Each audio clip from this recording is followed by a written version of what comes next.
närvipinge või see nagu läbielamine, et see käib kõik enne seda matši, enne seda ringi kella, mis alustab seda võitlust. Jooksevad peast läbi kõik igasugused mõtted, kuidas ma võidan, äkki ma kaotan esimese löögiga. Kuna ma olen juba päris mitu matši teinud, et siis ma olen sellega harjunud ja ma lasen neil lihtsalt nagu peast läbi joosta. Kui ma jõuan sinna ringi lähedale, tekib sihuke vaikushetk.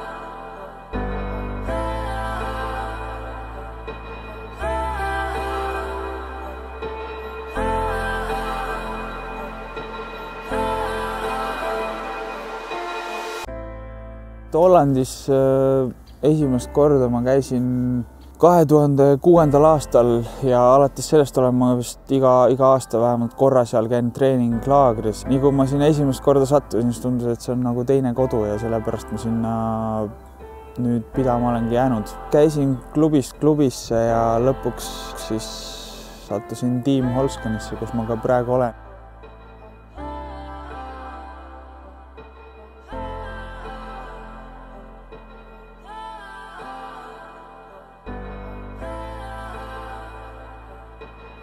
Number One Fight Show Eestis 3. hooaeg, teine kord, kui ma seal osalen ja ta on päris kiiresti tõusnud ja ta on Eestis üks suurimaid turniire ja nii publiku poolest kui ka siis võitlejate taseme poolest. Uhke tunne on seal esineda.